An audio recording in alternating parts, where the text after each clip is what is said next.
अर्नब अपने बिस्तर के नीचे हथियार छिपाते हुए कमरे की खिड़की से लगातार बाहर भी देखे जा रहा था कि कहीं उसे कोई देख तो नहीं रहा। किरण देवी रूनी को अपने इशारों पर नचा रही है और ये मेरे लिए बहुत ही फायदे का सौदा होगा। मैं इन दोनों का फायदा उठाते हुए अपने हथियारों की तस्करी को और भी बड़े बड़े लोगों तक पहुंचाऊंगा। अर्नब खुद से बातें करते हुए खिड़की से नीचे मौजूद किरण देवी और बाकी सबको भी देखे जा रहा था, जबकि वहीं अर्नब को उसके कमरे में भेजने के बाद किरण देवी, अमरेंद्र और अपने बाकी सभी साथियों के साथ अपने घर के बड़े से हॉल में आ बैठी। पहले की तरह इस बार भी उसके चारों तरफ उसके वफादार गुंडे खड़े हो गए।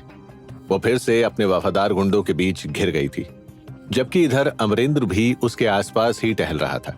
वो किरण देवी से पूजा के बारे में बात करना चाहता था, लेकिन किरण देवी के आसपास मौजूद इतने सारे लोगों को देखकर वो बार बार अपने कदम पीछे हटा लेता। मुझे किरण देवी से पूजा के बारे में बात करनी ही होगी। मैं और ज्यादा देर नहीं कर सकता। खुद में इतना सोचते हुए अमरेंद्र हिम्मत जुटाकर किरण देवी के पास चला है, पर अब वो किरण देवी से पूजा के बारे में बात करने ही वाला था कि तभी अचानक हॉल के दरवाजे पर फिर से हलचल होने लगी। बाहर से किसी लड़की और किरण देवी के गुंडों की आवाज आ रही थी। अब कौन आ गया? बाहर से आए शोर शराबे को सुन अमरेंद्र परेशान हो गया था, जबकि इधर किरण देवी भी अपने गुंडों की ओर देखने लगी। ये बाहर का हो रहा है रे बबुआ? किरण देवी की बात पर उसका एक वफादार गुंडा बाहर जाने ही वाला था कि तभी अचानक सामने का दरवाजा खुला और पूजा सीधे अंदर चली आई। दरअसल बाहर से आने वाली लड़की की आवाज किसी और की नहीं बल्कि पूजा की ही थी। इधर पूजा को अचानक अपने सामने देखकर किरण देवी बुरी तरह से चौंक गई। वो इतने दिनों के बाद पूजा को अपने अड्डे पर देख बस हैरानी से उसे देखने लगी थी। इधर किरण देवी के गुंडों ने जब पूजा को यहाँ देखा तब वो लोग तुरंत ही पूजा को रोकने के लिए आगे आ गए। रुक जा, कौन है तू? इधर कहाँ जा रही है? मुझे बड़ी मालकिन से बात करनी है। पूजा की इस बात पर वो गुंडा सवालिया निगाहों से किरण देवी को देखने लगा। किरण देवी ने भी जब पूजा के मुंह से अपना नाम सुना तब वो भी गुस्से से तमतमाती हुई पूजा को देखने लगी। अरे अरे, क्या बोली तूने छोरी? तू तू हमसे मिलन आई, पर जरा ही तो बता, तू किसके कहने पर यहाँ आई है? तूने हमारा साथ धोखा किया था और अब अपने ये सड़ा हुआ चेहरा लेकर हमरे पास आई है। जरा बता तो, तुहर हिम्मत कैसे हुई यहाँ आने की? हाँ, अमरेंद्र भी वहीं खड़ा था, लेकिन किरण देवी के इस गुस्से भरे बर्ताव पर उसे समझ नहीं आ रहा था कि आखिर वो क्या करे। इधर पूजा ने जब देखा कि अमरेंद्र वहां होने के बाद भी कुछ नहीं कर रहा है, तब वो तुरंत ही हाथ जोड़ती हुई किरण देवी के पैरों में पड़ गई। बड़ी मालकिन, मुझे माफ कर दीजिए। बड़ी मालकिन, मुझे माफ कर दीजिए। मुझे इस बात का एहसास हो गया है बड़ी मालकिन कि मैंने आपको छोड़कर बहुत बड़ी गलती की है। इसलिए मैं आपके पास वापस आई हूँ। पूजा अपने आंसुओं से किरण देवी को मनाने की कोशिश कर रही थी, लेकिन किरण देवी इतनी आसानी से मानने वालों में से नहीं थी। वो पूजा के इस तरह गिड़गिड़ाने के बाद एकदम गुस्से में थी और पूजा को लगातार घूरे जा रही थी। हमको तो और माफी नहीं चाहिए। ये बता, तू यहाँ क्यों आई है? पूजा को समझ में नहीं आ रहा था कि आखिर वो क्या जवाब दे, जबकि इधर अमरेंद्र ने जब देखा कि पूजा के पास दूसरा कोई रास्ता नहीं बचा है, तब वो थोड़ा हिम्मत जुटाते हुए आखिरकार पूजा की मदद के लिए आगे आ ही गया। अम्मा, पूजा को मैंने यहाँ बुलाया है। अमरेंद्र की बात सुन किरण देवी एकदम घूरकर अमरेंद्र को देखने लगी। उसके चेहरे पर गुस्सा और ज्यादा गहराने लगा था। तूने इको यहाँ क्यों बुलाया? तुझे पता भी है कि ये पूजा एक समय पर हमरे खिलाफ जा चुकी थी। ये हमरे दुश्मन लोगन से मिल चुकी थी। जी जानता हूँ बड़ी मालकिन। जब जानत है तो बुलाया क्यों?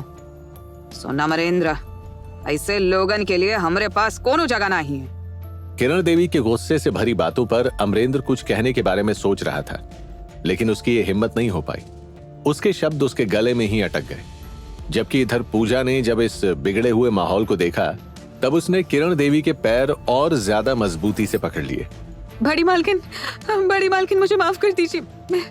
मैं मानती हूँ मुझसे बहुत बड़ी गलती हुई है, पर यकीन मानिए अब ऐसा दोबारा कभी नहीं होगा। मुझे समझ आ गया है, कार्तिक के साथ रहकर मेरा कुछ नहीं हो सकता। मैं खुद बर्बाद हो रही थी उस कार्तिक के साथ रहते हुए मैं एक एक पैसे के लिए तरस रही थी। बड़ी मालकिन, मुझे अब समझ में आ गया है कि मेरी जगह उस कंकाल कार्तिक के पास नहीं बल्कि आपके पास है। बड़ी मालकिन, मुझे एक मौका दीजिए। मैं वादा करती हूँ कि अब कभी आपको छोड़कर नहीं जाऊंगी। पूजा की आंखों से आंसू बहने लगे थे। उसके चेहरे पर गहरा पश्चाताप साफ नजर आ रहा था, लेकिन किरण देवी के चेहरे पर कोई नरमी नहीं आती। तुझे लगता है कि तोरे नाटक से हम पिघल जाऊंगी? अरे सुन पूजा, तू जो भी कहे, हमको तोहरी परवाह ना ही है। हमने फैसला कर लिया है तो को यहाँ नहीं रखना। अब चुपचाप यहाँ से निकल जा। पूजा की आंखों में दर्द और निराशा साफ झलकने लगी थी। वो किरण देवी को मनाने के लिए बार बार फिर से गिड़गिड़ाने लगी। बड़ी मालकिन, मैं आपकी सेवा करूंगी, आपके हर काम में आपकी मदद करूंगी। बस मुझे यहाँ रहने दीजिए। लेकिन किरण देवी अपने फैसले पर अडिग थी। उसकी आंखों में गुस्सा और सख्ती का भाव था। हमने कहा ना तू यहाँ नहीं रह सकती। अब चुपचाप यहाँ से निकल जा, वरना हमारे आदमी तो को बाहर फेंक देंगे। पूजा उदास नजर से अमरेंद्र की ओर देखने लगी, लेकिन अमरेंद्र भी समझ चुका था कि अब कोशिश करने का कोई फायदा नहीं। उसने पूजा को बिना कोई जवाब दिए अपना सिर झुका लिया। अमरेंद्र के इस रवैये को देख पूजा उदास होकर जमीन की ओर देखने लगी। उसकी आंखों में दर्द साफ झलकने लगा था। उसने एक आखिरी बार उम्मीद भरी नजरों से किरण देवी की ओर देखा और फिर हाथ जोड़ती हुई दरवाजे की ओर बढ़ने लगी। पूजा जिस तरह यहाँ आई थी उसी तरह वो यहाँ से जा भी रही थी, पर तभी अचानक पीछे से किसी ने उसका हाथ पकड़ लिया और उसे अपने कानों में एक सख्त आवाज सुनाई दी। रुको। पूजा तुरंत ही पीछे मुड़ी और जब उसने अपने सामने अर्नब को देखा तो उसके चेहरे पर हैरानी के भाव आ गए। वो सवालिया निगाहों से अर्नब को देखने लगी थी। रुको, मैं कोशिश करके देखता हूँ। पूजा ने कोई जवाब नहीं दिया। वहीं अर्नब मुस्कुराते हुए किरण देवी के पास आ गया। अम्मा, मुझे आपसे बात करनी है। बोल। अम्मा, मुझे आपसे अकेले में बात करनी है। किरण देवी इस चीज को गौर से देख रही थी। अर्नब उससे बातें करते हुए रूनी के गुंडों और अमरेंद्र की तरफ देखे जा रहा था। वो तुरंत समझ गई कि अर्नब इन लोगों के सामने बोलना नहीं चाहता। वो तुरंत ही सख्त कदमों से अर्नब के साथ दूसरी ओर चली गई। हॉल में मौजूद पूजा के साथ साथ बाकी सभी लोग किरण देवी और अर्नब को देखे जा रहे थे, जबकि इस बीच अर्नब न जाने किरण देवी को क्या क्या बातें बताता रहा।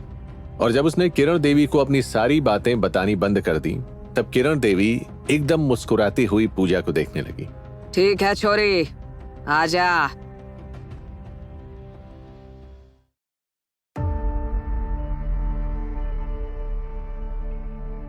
किरण देवी ने जैसे ही पूजा को यहाँ रहने का हुक्म दिया, वैसे ही हॉल में मौजूद अमरेंद्र और बाकी सभी लोग पूरी तरह से चौंक गए।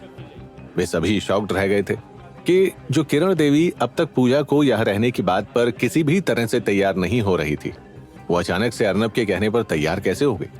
सभी अर्नब और किरण देवी की ओर देखे जा रहे थे कि तभी अर्नब मुस्कुराते हुए धीरे से पूजा के पास आ गया। चलो पूजा, मैं तुम्हें तुम्हारा कमरा दिखा देता हूँ। तुम मेरे बगल वाले कमरे में रह सकती हो। पूजा बिना कुछ बोले अर्नब के साथ चलने लगी, जबकि अर्नब अपने पीछे आ रही पूजा को देखते हुए बार बार खुद में मुस्कुराए जा रहा था। उसके चेहरे पर एक अजीब सा आत्मविश्वास और शरारत भरी मुस्कान थी। पूजा भी अर्नब की आंखों में मौजूद शरारत को पढ़ रही थी, लेकिन उसने अर्नब को कुछ नहीं कहा। वो बस अर्नब के पीछे पीछे जाती रही और तब अर्नब उसको लेकर अपने बगल वाले कमरे में आ गया। अर्नब ने पूजा के लिए मुस्कुराते हुए दरवाजा खोला। ये लो तुम्हारा कमरा, यहाँ तुम आराम से रह सकती हो। पूजा कमरे को गौर से देख रही थी। उसने देखा कि यह कमरा काफी सजा हुआ था। पसंद आया? हाँ। पूजा की बात सुन अर्नब मुस्कुराते हुए पूजा की आंखों में देखने लगा। इधर पूजा भी अर्नब को गौर से देख रही थी। अर्नब, तुमने मेरे लिए जो किया उसके लिए बहुत बहुत धन्यवाद। अरे इसमें धन्यवाद की क्या बात, तुम ही बताओ, अगर मैं तुम्हारी मदद नहीं करता तो कौन करता? हाँ ये तो है। वैसे बुरा ना मानो तो एक बात पूछूं? हाँ हाँ, बिंदास पूछो ना। तुमने बड़ी मालकिन से आखिर ऐसा भी क्या कहा कि वो मुझे यहाँ रखने के लिए तैयार हो गई? पूजा के सवाल पर न जाने अर्नब के मन में क्या आया कि वो मुस्कुराते हुए धीरे धीरे पूजा के करीब आ गया। उसकी आंखों में शरारत और चालाकी साफ दिख रही थी। मैंने बड़ी मालकिन से कहा कि पूजा भैरव और यति के बारे में बहुत कुछ जानती है और हम लोग तुम्हारे जरिए भैरव और यति के कई सारे राज जान सकते हैं। मेरी इसी बात को सुनकर किरण देवी मान गई पूजा। लेकिन पूजा, इस बात को याद रखना, तुम यहाँ सिर्फ मेरी वजह से हो और अगर मुझे पता चला कि तुम हम लोगों के खिलाफ कुछ भी कर रही हो तो तुम्हारे लिए ये अच्छा नहीं होगा। अर्नब के अचानक से बदले इस बर्ताव को देख पूजा कुछ पल के लिए चौंक गई। उसके चेहरे पर हल्की चिंता के भाव उभर आए थे। अर्नब, मैं जानती हूँ मैं यहाँ पर सिर्फ तुम्हारी वजह से हूँ। तुम चिंता मत करो, मैं तुम लोगों के खिलाफ कुछ नहीं करूंगी। ये बात तो तुमने सही कही पूजा कि तुम यहाँ पर सिर्फ मेरी वजह से हो। लेकिन पूजा, इस बात को याद रखना कि तुम्हें यहाँ रहते हुए मेरी हर बात माननी भी पड़ेगी। हर बात? अरे चिंता मत करो, इसमें उस तरह की कोई बात नहीं रहेगी। बस इतना समझ लो कि मैंने तुम्हारी पैरवी सिर्फ तुम्हारी मजबूरी को देखकर ही नहीं की है, बल्कि इसमें मेरा भी स्वार्थ है। मुझे भी तुमसे कुछ काम लेने हैं। काम? कैसा काम? वो तो मैं तुम्हें शाम को बताऊंगा। तैयार रहना शाम को। इतना कहते हुए अर्नब ने मुस्कुराकर पूजा को देखा और तुरंत ही उसके कमरे से बाहर निकल गया। यहाँ पर मुझे कोई तो ऐसा चाहिए था जिस पर मैं अपना ऑर्डर चला सकूं, और इसके लिए ये पूजा ही एकदम परफेक्ट है। इसको यहाँ रखवाकर मैंने इस पर ऐसा एहसान कर दिया है जिसकी बदौलत मैं इससे कुछ भी करवा सकता हूँ। अब ये खूबसूरत पूजा ही रहेगी जिसके जरिए मैं अपने हथियारों का धंधा चलाऊंगा। अर्नब ने अपने हथियारों की तस्करी वाले मकसद के लिए पूजा को यहाँ रखवाया था, जबकि वहीं दूसरी ओर अर्नब के मकसद से अनजान पूजा ने जैसे ही देखा कि अर्नब यहाँ से जा चुका है, वैसे ही उसने पहले तो मजबूती से दरवाजे को बंद किया और तुरंत ही यति और भैरव को फोन लगाने लगी। पूजा यति के फोन उठाने का इंतजार कर ही रही थी कि तभी दूसरी ओर यति ने फोन उठा लिया। पूजा, सब ठीक तो है ना? वहाँ पहुँचने के बाद कोई परेशानी तो नहीं हुई? हाँ, फिलहाल तो सब ठीक है दीदी। मैं यहाँ किरण देवी के घर आई हूँ, लेकिन शुरू में सब कुछ ठीक नहीं था। शुरू में सब कुछ ठीक नहीं था मतलब? दीदी, सच कहूँ तो ये सब अमरेंद्र की मदद से नहीं हुआ। मैंने सोचा था कि अमरेंद्र मुझे यहाँ किरण देवी के पास रखवा देगा, लेकिन ऐसा नहीं हुआ। किरण देवी ने उसकी एक भी बात नहीं सुनी। मेरी मदद अर्नब ने की और उसी वजह से मैं यहाँ रह पा रही हूँ। अर्नब? वो भी वही है? हाँ दीदी, यही है। उसी ने तो किरण देवी को समझाया कि मैं यहाँ रहकर भैरव और तुम्हारे बारे में जानकारी दे सकती हूँ। इसी वजह से किरण देवी ने मुझे यहाँ रखने के लिए तैयार किया। अर्नब का नाम सुन फोन पर मौजूद यति एक पल को गंभीर हो गई थी। वो इस बात को अच्छे से जानती थी कि अर्नब कितना ज्यादा खतरनाक है। पूजा, तुम उस अर्नब से संभल कर रहना, क्योंकि अगर वो वहाँ है तो समझ लो कि वो वहाँ जरूर कुछ ना कुछ बड़ा करने के लिए है। मैं समझती हूँ दीदी, मैं किरण देवी के साथ साथ उस पर भी नजर रखूंगी। हाँ, वैसे पूजा, अब तक क्या पता चला है? क्या वो किरण देवी कोई नई चाल चलने वाली है? यति दीदी, अभी तक तो मुझे कुछ खास पता नहीं चला, लेकिन पूजा अभी यति को और भी बातें बताने वाली थी, पर तभी अचानक बाहर से किसी के जोर से चिल्लाने और शोर शराबे की आवाज को सुन वो बुरी तरह से चौंक गई। पूजा ने ध्यान दिया कि बाहर एक साथ कई सारे लोग शोर किए जा रहे थे। दीदी, मुझे फोन रखना होगा, लगता है बाहर कुछ हो रहा है। मैं सब कुछ देखकर आपको रात में कॉल करूंगी, ठीक है? ठीक है पूजा, अपना ध्यान रखना। यति की बात सुन पूजा ने तुरंत ही फोन काट दिया और खिड़की के पास आकर बाहर की तरफ झांकने लगी। पूजा ने देखा कि हवेली के मुख्य दरवाजे पर कई गाड़ियां आकर रुकी हुई थी और गाड़ियों से रूनी और उसके गुंडे उतरते हुए सीधे हवेली की तरफ चले आ रहे थे। सभी के चेहरे पर गुस्से का भाव मौजूद था। इधर हवेली के बाहर से आ रहे शोर शराबे को सुन किरण देवी को भी अब तक रूनी के आने का पता चल चुका था। वो अमरेंद्र और अपने आदमियों के साथ तुरंत ही हवेली के मुख्य हॉल के पास आ गई थी। इधर रूनी भी किरण देवी के पास आते ही एकदम गुस्से से भरी नजरों से किरण देवी को देखने लगा था। उसकी आंखों में हल्की झुंझुलाहट साफ दिख रही थी। क्या हुआ रूनी, इतना गुस्सा में काहे है? किरण देवी के इस सवाल पर रूनी तुरंत ही किरण देवी पर बरस पड़ा। किरण देवी, मैं यहाँ तुम्हारे वादों का हिसाब लेने आया हूँ। तुमने कहा था कि तुम मेरे चुनाव के लिए काम करोगी। बताओ अब तक क्या किया है तुमने? रूनी, हम कल ही अपन गांव गई थी। हमने वहां मौजूद लोगों से तोहे वोट दिए की बात भी कही है। सब कुछ हमारी योजना के हिसाब से चल रहा है। तुम झूठ बोल रही हो किरण देवी। वहां मेरे भी लोग मौजूद थे। उन लोगों ने तो मुझे ऐसी कोई बात नहीं बताई। तुमरे लोगन ने पूरी बात ना बताई तो इसमें हम क्या कर सकत है। हम तो सच में गांव वाले लोगन से तुम्हारे लिए वोट मांग रही थी। सच में वोट मांग रही थी? हाँ। तो मुझे अपनी बात का कोई सबूत दे।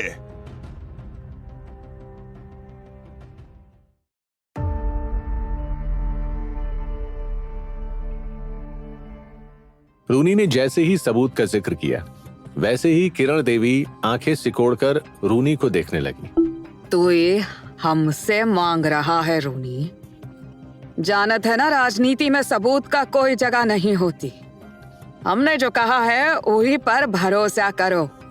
भरोसा? तुम्हारी बातों पर अब भरोसा करना मुश्किल हो रहा है। मुझे ठोस सबूत चाहिए। अगर तुम मेरे लिए कुछ नहीं कर सकती तो फिर इस अमरेंद्र को मेरे हवाले कर दो। रूनी की इस बात पर वहां मौजूद सभी लोग बुरी तरह से चौंक गए। किसी को भी इस बात की उम्मीद नहीं थी कि रूनी अचानक से अमरेंद्र के बारे में इस तरह से बातें करने लगेगा। अमरेंद्र तो रूनी की बात सुनकर डर से पीछे हटने लगा था। इधर रूनी की इस बात पर किरण देवी के चेहरे पर गुस्से की और ज्यादा लकीरें आ गई। रूनी, ये अमरेंद्र हमरा आदमी है, इससे तुम्हारा कोई मतलब नहीं। और जहां तक सबूत की बात है तो अब सुन, आज शाम तू हमरे गांव जाएगा और वहां पर जोन भीड़ रहेगी ना, उको देखकर तेरी आंखें फटी की फटी ना रह गई। तो हमरा नाम भी किरण देवी ना ही। वहां मौजूद हजारों की भीड़ से ही पूछ लेना कि हम तोहरे वास्ते वोट मांगे थे का ना। किरण देवी की इस घमंड भरी बातों पर रूनी एकदम घूरकर किरण देवी को देखने लगा। सच में? क्या सच में वहां सैकड़ों की भीड़ होगी? क्या ये भी बस तेरी एक और चाल है? चाल नहीं रूनी, ये बात हम दावे के साथ कहती हूँ कि वहाँ भीड़ नहीं, हजारों लोगों का सैलाब होगा। जा किसी से अपन वास्ते दमदार भाषण लिखवा के ले आ। हम ना चाहत कि लोगन सिर्फ हमरे नाम पर ही ताली मारे। किरण देवी की आत्मविश्वास से भरी बातों ने रूनी को कुछ पल के लिए चुप कर दिया था। उसके चेहरे से ऐसा लग रहा था जैसे मानो वो किरण देवी की बातों का विश्लेषण कर रहा हो, और फिर थोड़ी देर बाद उसके चेहरे पर हल्की मुस्कान आ गई थी। ठीक है किरण देवी, अगर ऐसा है तो मैं शाम को वहां जाऊंगा और देखूंगा कि तेरे वादों में कितना दम है। लेकिन याद रखना, अगर तूने मुझे निराश किया तो इसका अंजाम अच्छा नहीं होगा।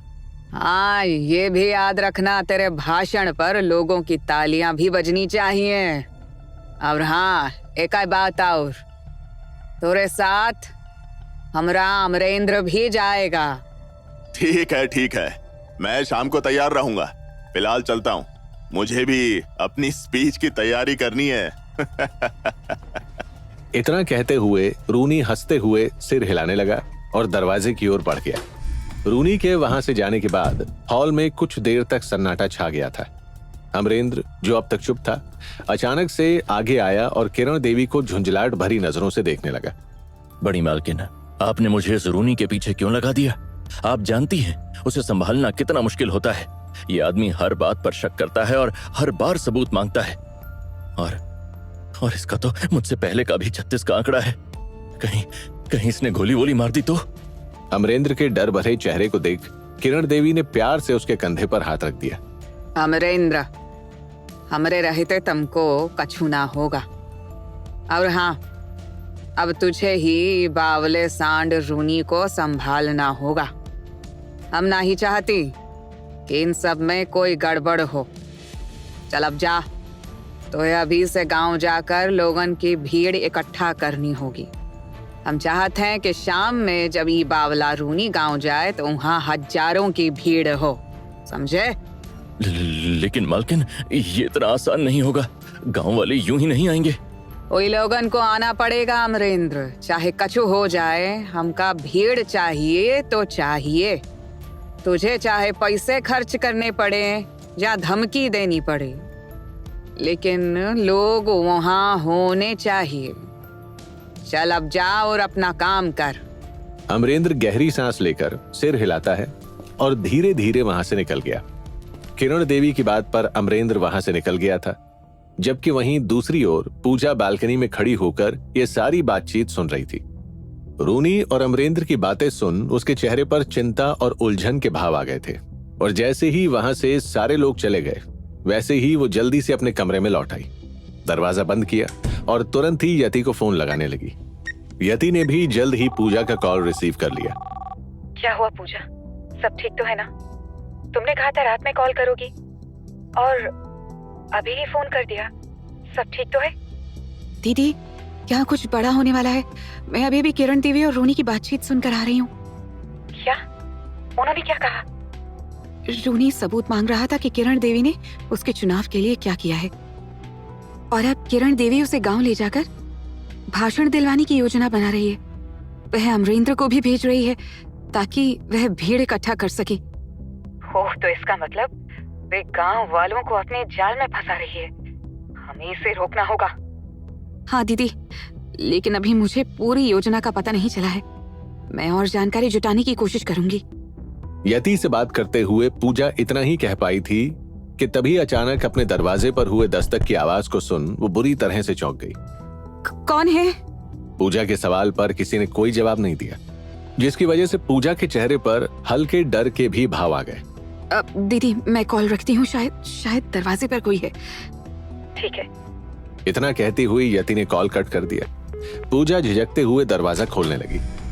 दरअसल दरवाजे के बाहर अर्नब खड़ा था। उसके चेहरे पर एक शरारती मुस्कान थी और उसकी आंखों में अजीब सा आत्मविश्वास झलक रहा था। तैयार हो जाओ पूजा, हम लोग आधे घंटे में निकलने वाले हैं। निकलने वाले? कहाँ जाना है? पूजा चलो तो सही। मैं कहीं नहीं जाऊंगी। पूजा के इस सपाट और सख्त जवाब पर न जाने अर्नब के मन में क्या आया कि वो घूर घूर कर पूजा को देखने लगा, और फिर अचानक वो पूजा के करीब आ गया। उसके चेहरे पर गुस्से के भाव साफ दिखाई दे रहे थे। पूजा, याद रखना, तुम यहाँ इस हवेली में सिर्फ मेरी वजह से हो, और अगर मैं चाहूं तो तुम्हें इस घर से बाहर फेंकवा सकता हूँ। इसलिए जितना मैं कह रहा हूँ उतना करो। चलो अब जल्दी से तैयार हो जाओ, हम लोग आधे घंटे में निकलेंगे। अर्नब की धमकी भरी बात सुन पूजा कुछ कहने के लिए मुंह खोलती, लेकिन फिर खुद में कुछ सोचकर उसने अपनी नजरें नीची कर ली। इधर पूजा को कोई जवाब ना देता देख अर्नब का भी गुस्सा हल्का कम होने लगा था। वैसे पूजा, चिंता मत करो, मैं तुम्हें किसी गलत जगह नहीं ले जा रहा हूँ जहाँ तुम्हारा कोई नुकसान हो। मैं तुम्हें जहाँ ले जा रहा हूँ उसके बदले तुम्हें पैसे मिलेंगे। इसलिए चलो जाओ और जल्दी से तैयार हो जाओ। पूजा की आंखों में असमंजस साफ झलक रहा था। वो कुछ देर तक अर्नब की ओर देखती रही और फिर धीरे से सिर हिलाती हुई अंदर जाने लगी। ठीक है, मैं तैयार हूँ। अर्नब हल्का मुस्कुराने लगा और फिर उसने एक ऐसी बात कही जिसे सुन पूजा की धड़कनें अचानक से तेज हो गईं। पूजा, एक बात और, अपने साथ उस चीज को भी ले लेना जिससे तुम किसी से बात कर रही थी।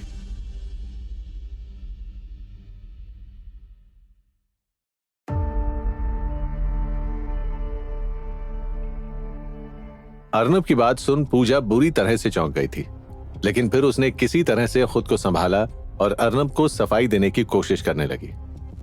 अर्नब, मेरे पास किसी तरह का फोन नहीं है। अर्नब तुरंत ही पूजा को घूर कर देखने लगा और फिर वो अपने चेहरे पर सख्त भाव ले आया। पूजा देखो, मैं तुम्हें ये पहली और आखिरी बार बोल रहा हूँ कि मुझे लोगों के झूठ सुनना पसंद नहीं है। चुपचाप फोन ले लेना, कुछ गड़बड़ नहीं होगी।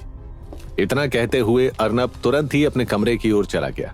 पूजा के चेहरे पर डर के भाव थे और वो इस बात को जानती थी कि अगर उसने अर्नब के कहे मुताबिक सब कुछ नहीं किया तो वो मुसीबत में फंस सकती है। इसीलिए वो तैयार होती हुई उस फोन को भी अपने बैग में रख लेती है जिससे वो यति से बात किया करती थी। अर्नब, भले तू मुझसे मेरा फोन छीन ले, लेकिन तू मुझे यति और भैरव से बात करने से नहीं रोक सकता। मैं जानती हूँ लोगों से बात करने के लिए क्या क्या करना पड़ता है। मैं यहाँ हर तरह की स्थिति के लिए तैयार होकर आई हूँ। खुद को तैयार करती हुई पूजा अपने चेहरे पर दृढ़ता के भाव ले आई। वो इस बात को अच्छे से समझती थी कि जहां वो है वहां उसके साथ कुछ भी हो सकता है। इधर अर्नब भी अपने कमरे में आ पहुंचा था और उसने बड़ी सावधानी से अपने बिस्तर के नीचे रखे उस बैग को निकाल लिया जिसमें कई सारे हथियार थे।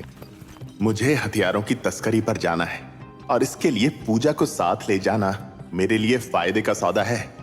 अगर कहीं कुछ गड़बड़ हुई तो उसे आगे कर दूंगा। दरअसल अर्नब पूजा के साथ हथियारों की तस्करी के लिए जा रहा था। वो अपना बैग लिए हुए जल्द ही अपने कमरे से बाहर आ गया और पिछले दरवाजे का इस्तेमाल करते हुए पूजा के साथ हवेली के पीछे वाले हिस्से में आ गया।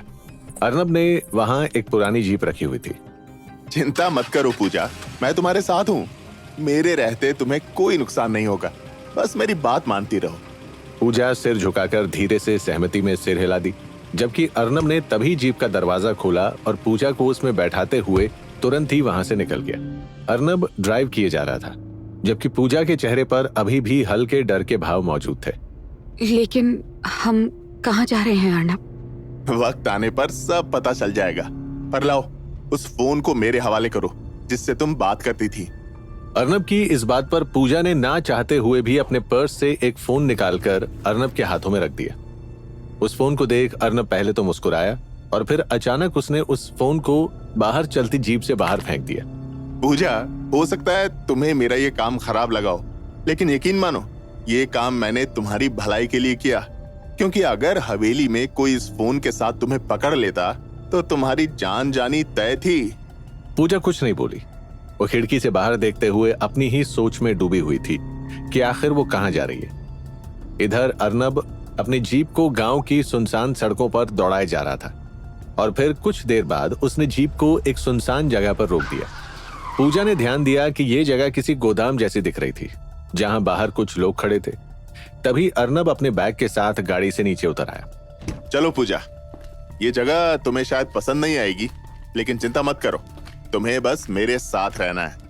अर्नब की बात पर पूजा भी चुपचाप गाड़ी से उतरकर उसके पीछे पीछे चलने लगी और जब वो अर्नब के साथ गोदाम के अंदर गई तब अंदर रखे कई सारे हथियारों को देख उसके चेहरे पर हैरानी के भाव आ गए।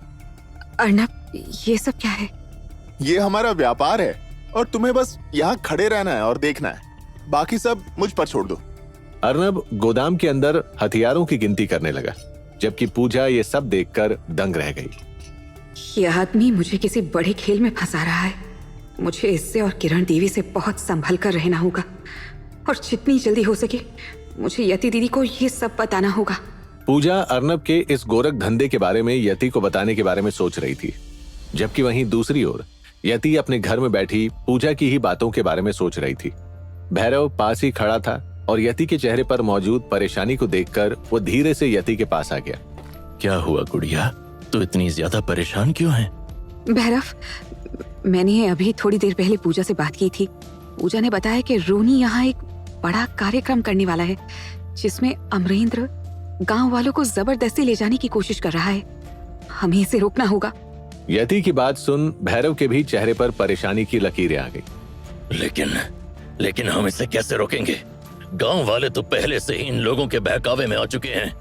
हमें गांव वालों से सीधे जाकर बात करनी होगी।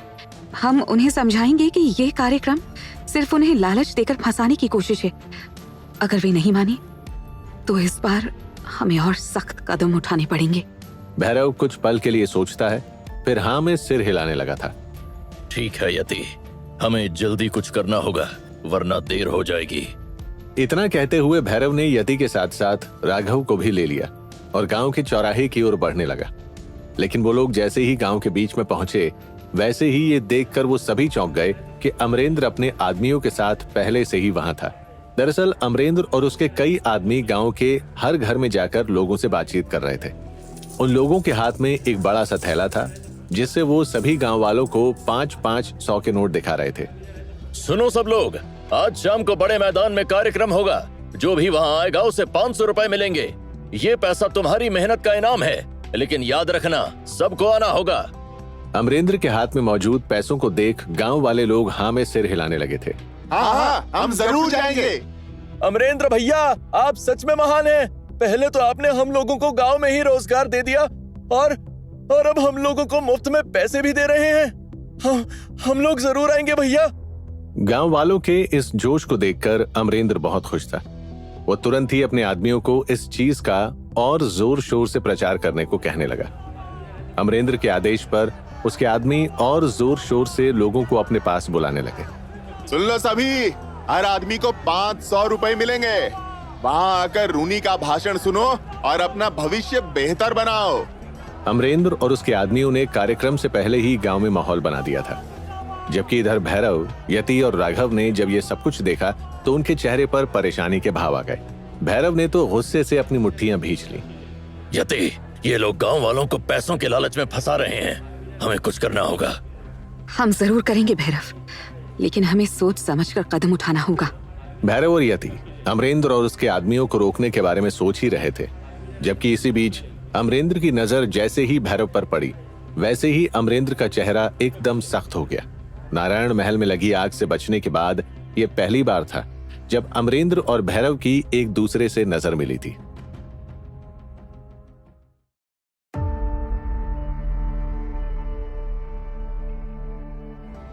भैरव और अमरेंद्र दोनों एक दूसरे को खा जाने वाली नजरों से देखे जा रहे थे और तभी अचानक न जाने अमरेंद्र के मन में क्या आया कि वो तंज भरी मुस्कान के साथ भैरव को देखने लगा और अपने एक आदमी को अपने नजदीक लाकर उसके कान में कुछ फुसफुसाने लगा।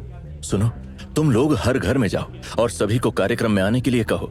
सबको बोल देना जो भी वहां आएगा उसे 500 रुपए मिलेंगे।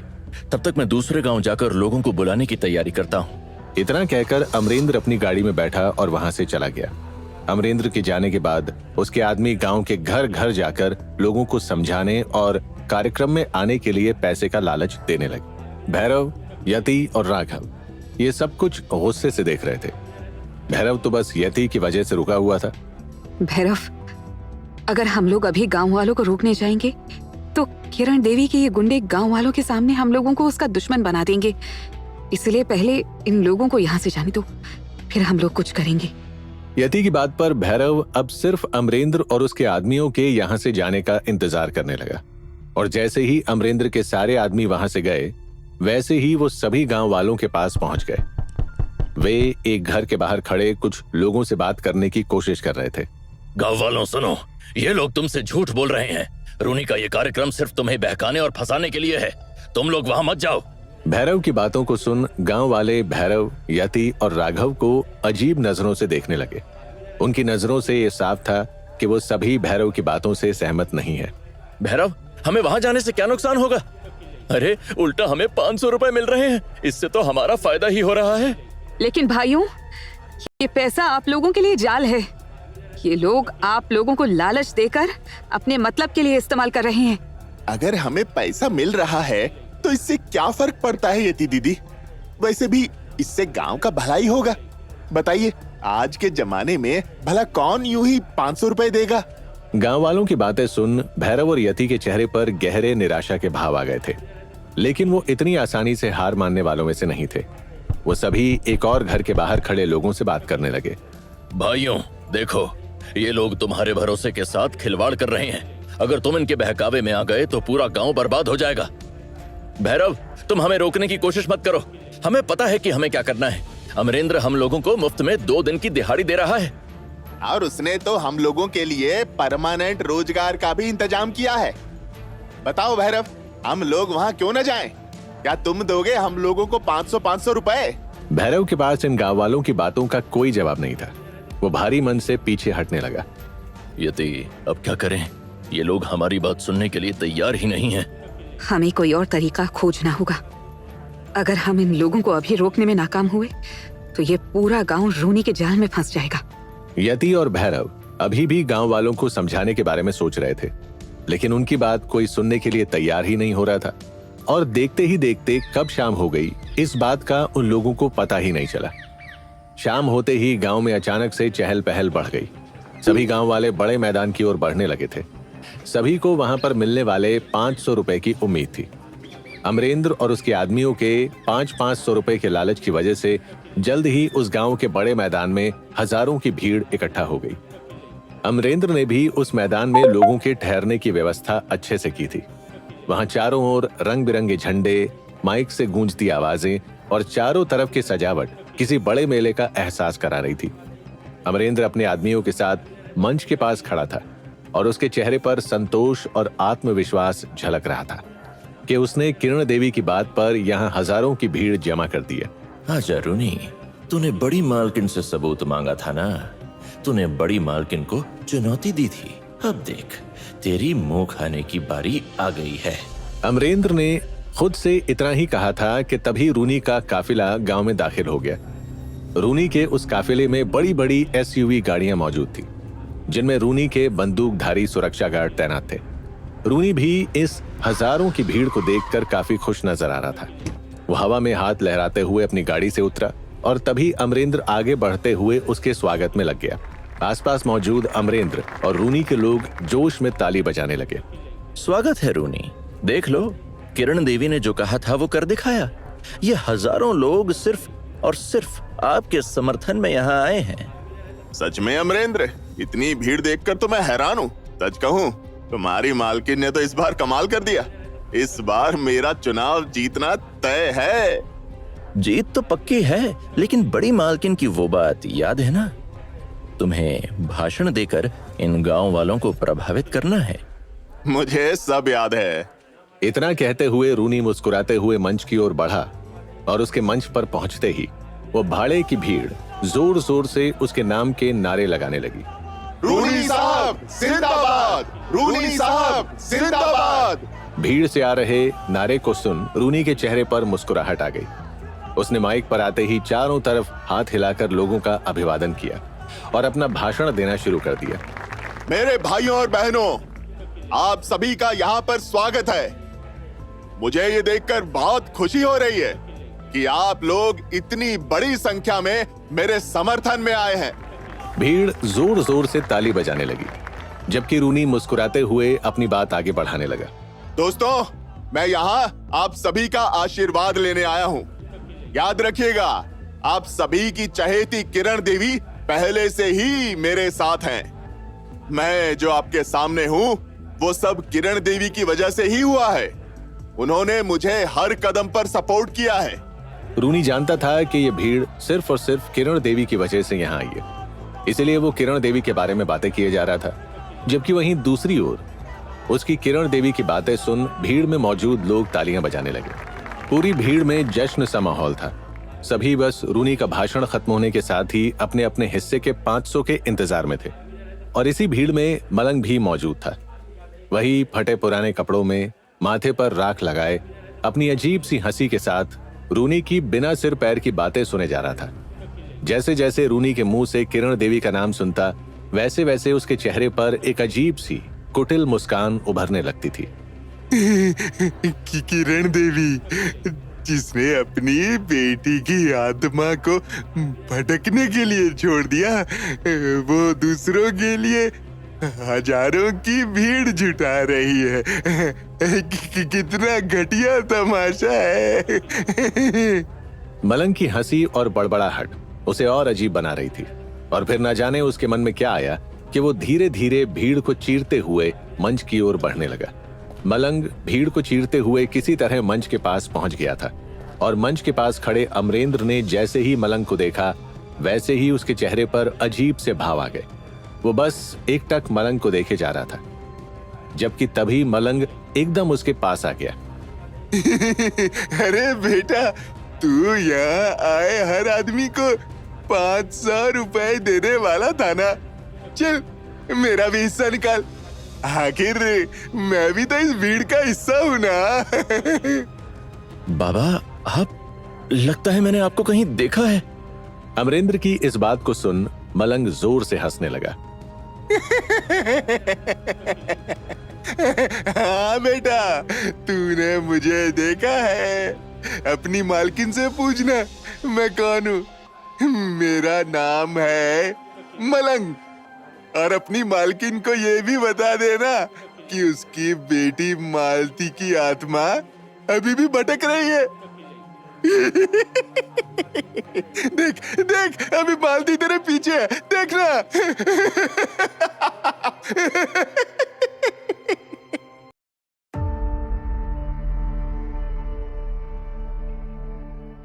मलंग की बातें सुन अमरेंद्र की आंखों में डर झलकने लगा।